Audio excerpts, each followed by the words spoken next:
Hi guys, welcome back to explore literature. इस video के अंदर हम डिस्कस कर रहे हैं जी अंडरस्टैंडिंग इंटरनेशनल रिलेशंस की unit number 5, knowing a virtual and creative world, the visual turn in international relations.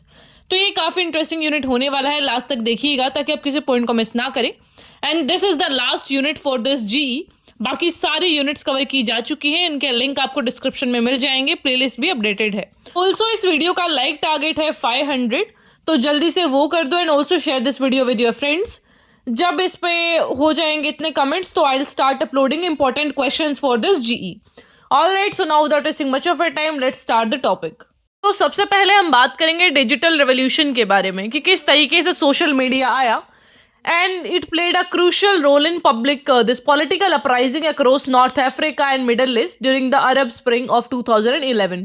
कि किस तरीके से सोशल मीडिया आया, उसके अंदर डिफरेंट डिफरेंट मूवमेंट्स आए, उससे काफ़ी ज़्यादा पॉलिटिकल जो मूवमेंट्स हैं उनका यहाँ पे जन्म हुआ। जो टूल्स हैं जैसे कि mobile phone, instant messaging, micro blogging, इससे रैपिड कम्युनिकेशन हुआ और कोऑर्डिनेशन हुआ जो एक्टिविस्ट हैं उनके बीच में, जिसकी वजह से पूरा ग्लोबल सपोर्ट मिला बहुत सारे मूवमेंट्स को।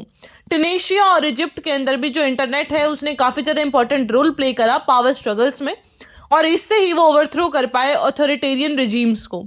सोशल मीडिया प्लेटफॉर्म्स की बात करें तो ट्विटर और फेसबुक तो बहुत ही ऐसा इंस्ट्रूमेंटल रोल प्ले करके गए हैं, बिकॉज अब पूरा जो वर्ल्ड है दैट इज इंटरकनेक्टेड। आप एक वीडियो यहाँ से पोस्ट कर देते हैं तो वहाँ पे ऑफिसर्स का पूरा अफरा तफरी मच जाती है पूरे ऑफिस में कि भाई ये चीज़ तो आउट हो गई अब, and that is no more a secret.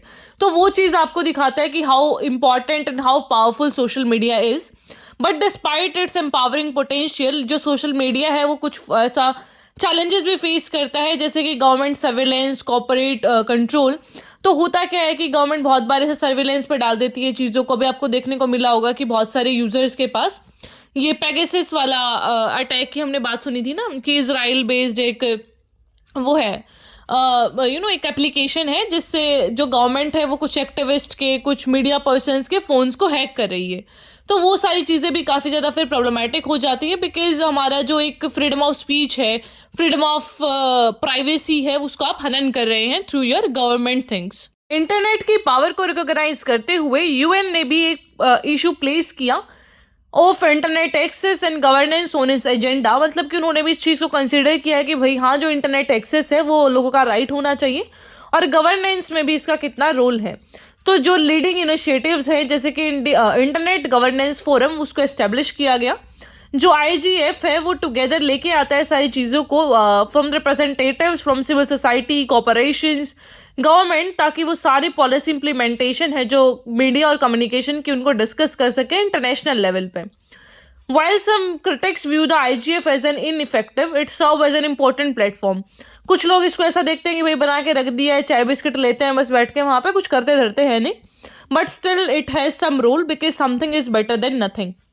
जो IGF है उसका रेलेवेंस की अगर हम बात करें तो वो हाईलाइट हुआ था अरब स्प्रिंग के जो टाइम था उसके दौरान, where internet censorship and harassment of citizens accessing the web spurred global mobilization for internet and human rights। जहाँ पे पूरा ये बात की गई थी भाई किस तरीके से जो प्राइवेसी है, जो आपका फ्रीडम है, उसको आपको इंटरनेट के थ्रू भी आप उसको असर्ट कर सकते हैं, and if you are not allowed to do that, इसका मतलब ये है कि आपके ह्यूमन राइट्स का वायलेशन हो रहा है। इंटरनेट के राइज की वजह से बहुत सारे पॉलिटिकल रिस्पॉन्स भी आए, जिसमें advocacy, online offline actions, legislation, lobbying, ये सारी चीज़ें जो हेल्प करता है internet. Once response has been global mobilisation against bills like PIPA and SOPA which critics argue comprise freedom of information। तो इस तरीके के काफ़ी जो बिल्स हैं वो उनकी भी हमने डिस्कशन करा, because we talk about privacy.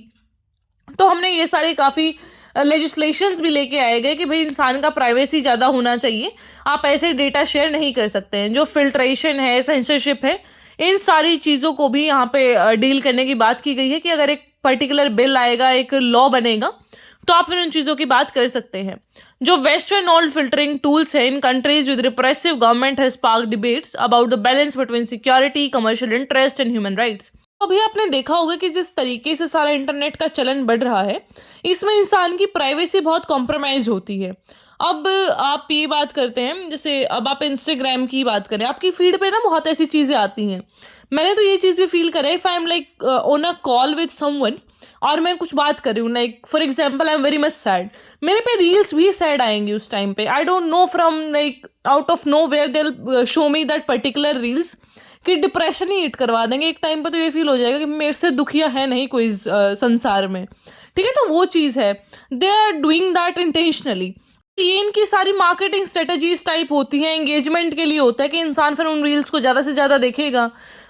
Latest से कि हम बात कर रहे हैं कुछ कि मेरे को भाई एक एडिडास का शू लेना है, मैंने एक वर्ड ही बोला था, then I will be getting that Adidas वाली एड्स कि भाई ये जैकेट ले लो, ये ले लो। So this kind of things are very much common, ये हर एक इंसान ने फील किया होगा। तो ये अपनी एंगेजमेंट और ये सारी चीज़ों की वजह से they are compromising our privacy. So इंसान कितना अपनी प्राइवेसी को मेंटेन कर पा रहा है, कितना वो थ्रेट में है, that need to be analyse. तो ये हुआ मीडिया के बारे में। Now let's talk about art. जो आर्ट के इंस्टीट्यूशंस हैं, म्यूजियम्स हैं, उन्होंने भी काफ़ी ज़्यादा कंट्रीब्यूट करा है इंटरनेशनल रिलेशंस के में थ्रू द सॉफ्ट पावर। अब सॉफ्ट पावर क्या होता है, जहाँ पे आपको कोई ऐसा इनकी बात नहीं करनी होती डिफेंस वगैरह की, आप अपने कल्चर के थ्रू, अपनी लैंग्वेज, अपनी डिप्लोमेसी के थ्रू ही रिलेशंस बनाते हैं। जो सॉफ्ट पावर है वो टर्म कॉइन किया था जोसेफ ने is exemplified by museums that represent a project, cultural values and morals। तो ये कल्चरल डिप्लोमेसी के दायरे में आता है ये सब कुछ। जो कल्चरल डिप्लोमेसी है उसको डिफाइन किया था जॉन होल्डन ने, जो कि यूज़ करते हैं कल्चर को टू फैसिलिटेट पॉलिटिकल नेगोशिएशंस, कि भाई हमारे यहाँ के जो लोग हैं वो बाहर रह रहे हैं, डायस्पोरा है, इंडियन डायस्पोरा, कहीं और के लोग यहाँ पे रह रहे हैं, तो एक वो इन्फ्लुएंस बनता है काफ़ी ज़्यादा। ये अब कनाडा का ही केस देख लो, वहाँ पे कितने पंजाब के लोग हैं, हरियाणवीज हैं, तो जब भी वहाँ पे वो होता है, मतलब whenever the elections are there, तो वो बहुत कंसीडर करते हैं इस चीज़ को कि भाई इंडियन डायस्पोरा है, इनके भी हमें इंटरेस्ट को मद्देनजर रखते हुए ही सारी चीज़ें करनी पड़ेगी। We just not neglect them because they're in a large number there. Then the example of cultural diplomacy also includes China's loan for terracotta warriors and Iran's loan for cultural artifacts to the British Museum। तो किस तरीके से जो different countries हैं वो culture जो चीज़ें हैं उनको फंड करने के लिए दे सपोर्ट दैट, ताकि वो एक सॉफ्ट डिप्लोमेसी वाला चीज़ बन सके, सॉफ्ट पावर वाला चीज़ बन सके। तो ये काफ़ी सारे जो म्यूजियम्स हैं वो कल्चरल डिप्लोमेसी के लिए होस्ट भी करते रहते हैं इंटरनेशनल एग्जीबिशंस, ताकि एक जो इन्फ्लुएंस पड़े, ग्लोबल परसेप्शंस बने, रिलेशनशिप्स बने। The debate over the return of Elgin marbles to Greece illustrates how cultural artefacts are tied to national identity, pride, diplomatic negotiations, intertwining museums and international relations. अभी भी हम we were talking about कि जो वो है British museum है, वहाँ से हम कुछ अपने आर्टिफैक्ट्स को लेके आएंगे। तो ये चीज़ें क्या है कि जब कोई देश रिटर्न करता है हमारी कुछ चीज़, तो that is a matter of pride for us कि भाई हमारा चीज़ था and we got that back. वो हमारे लिए ग्लोरी का साइन है, प्राइड का साइन है। तो वो इंटरनेशनल रिलेशंस भी आपके मजबूत करता है। फिर museums today are diverse, blending traditional aesthetics with modern approaches and technologies. तो म्यूजियम्स का बहुत बड़ा रोल है इन सारी चीज़ों को ऐसा बरकरार रखने में। पहले जो म्यूजियम्स थे वो एम करते थे to uplift the masses, combining spiritual and commercial elements, लेकिन अभी जो कंटेम्प्रेरी म्यूजियम्स है वो आर्ट, एंटरटेनमेंट, डाइवर्स ऑडियंस को अट्रैक्ट करने के लिए डिफरेंट फॉर्म्स को यहाँ पे इवॉल्व करते हैं। Scholars argue that corporations, gallery owners, curators now heavily influence art trend, shaping what is displayed in museums and thereby influencing public preferences in the art market। तो किस तरीके से सारे जो ऑडियंस है उनकी परसेप्शंस को शेप करना है वो भी रोल प्ले करता है म्यूजियम, बिकॉज आप क्या चीज़ दिखा रहे हैं that also matters a lot. तो ये जो म्यूजियम्स होती हैं, नेशनल गैलरीज होती हैं, वो कंट्रीब्यूट करती हैं कंस्ट्रक्टिंग एंड परपिचुएटिंग नेशनल आइडेंटिटीज़, कि आपकी नेशनल आइडेंटिटीज़ कैसी हैं, नेशनलिज्म कैसा, आइडेंटिटी पॉलिटिक्स, इन सारी चीज़ों में बहुत ज़्यादा रोल प्ले किया जाता है। Art can also deconstruct nationalist narratives, कि किस तरीके से आप प्रेजेंट करेंगे अपनी हिस्ट्री को, that also matters a lot, कि किस तरीके से आपका आर्ट है। आर्ट और म्यूजियम्स एक प्लेटफॉर्म है कल्चरल एक्सचेंज और डिप्लोमेसी का, ताकि डायलॉग्स हो सके, अंडरस्टैंडिंग हो सके अक्रॉस बॉर्डर्स। क्योंकि आर्ट है ना जो बहुत ही इंपॉर्टेंस रखता है। मैंने आपको शायद पहले भी किसी वीडियो में बताया हो, फ्रांस में बहुत सारे ये कैरिकेचर्स को लेके इश्यूज बनते रहते हैं कि भाई कार्टूनिस्ट ने क्या करा, किसी पॉलिटिकल लीडर का वो बना दिया, कार्टून बना दिया, तो उसको लेके लोग इन्फ्लुएंस हो जाते हैं, तो वो काफ़ी प्रॉब्लमेटिक भी हो जाता है। तो आर्ट में बहुत ज़्यादा पावर है। अगर आर्ट को आप अच्छे तरीके से यूज़ करेंगे तो you can show what you can not speak. आप जो बोल नहीं सकते हैं आप उसको अपनी आर्ट फॉर्म के थ्रू दिखा सकते हैं। और समझने वाला उस चीज़ को समझ भी जाएगा. So that will be that freedom of speech of yours, freedom of expression, कि आप क्या बताना चाहते हैं to your audience. Now the next thing is cinema. Cinema का बहुत बड़ा रोल है एक किसी पर्टिकुलर आइडिया को प्रोपगेट करने में. देखो, जब हमारे यहाँ पे बहुत ज़्यादा कम्युनिस्ट आइडियाज़ का चलन था, जब यहाँ पे सोशलिज्म की बात होती थी, तो आपने देखा होगा किस तरीके से सारी मूवीज़ ऐसी नहीं आती थी कि ट्रेड यूनियन है, सारे वर्कर्स धरने पे बैठ गए. एक वो कौन सी मूवी आई थी, उसमें अनिल कपूर था, नायक में भी, वो एक दिन का सीएम टाइप्स चीज़ें. तो ऐसी ऐसी चीज़ें काफ़ी शो की जाती हैं सिनेमा में कि आपके आइडियाज़ कैसे हैं, कैसी आइडियोलॉजीज़ है. ये थियरिस्ट के नाम आप याद कर लेना अगर हो रहे हैं तो, वरना ये चीज़ें इंपॉर्टेंट नहीं है. जो मैं कहानी सुना रही हूँ वो आप याद करना. अगर सिनेमा से रिलेटेड कोई क्वेश्चन आता है तो आप ये चीज़ लिखेंगे, whatever I am speaking. इसलिए make some pointers out of that. तो जो सिनेमा है वो आइडियाज़ को, आइडियोलॉजीज़ को प्रोपगेट करता है, and whatever you want to show, because cinema का बहुत बड़ा रोल है. इन बॉलीवुड का तो I can just say like people were legit very much influenced by it. अभी थोड़ा सा इन्फ्लुएंस कम हुआ है because of this digital platform जो भी हैं हमारे, नेटफ्लिक्स एंड ऑल. तो इनकी वजह से, ओटीटी प्लेटफॉर्म्स की वजह से थोड़ा सा अभी चलन में कम हुई हैं चीज़ें, लेकिन पहले तो बहुत ज़्यादा था.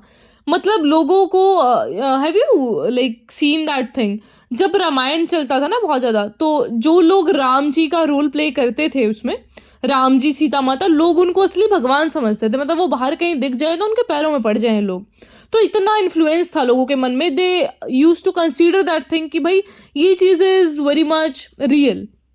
ठीक है. और मैं वैसे बताऊँ तो अभी वो थी मूवी तेरे नाम वाली, जिसमें वो अजीब सा हेयर स्टाइल था इसका, सलमान खान का. तो people legit got that hairstyle out of that. तो बॉलीवुड का तो बहुत तगड़े वाला इन्फ्लुएंस पड़ता है लोगों को इन्फ्लुएंस करने में. That plays a very critical role. तो आप किस तरीके की चीज़ें शो कर रहे हैं, that also matters a lot. तो इंटरनेशनल रिलेशंस में अब इसका क्या नरेटिव आने वाला है.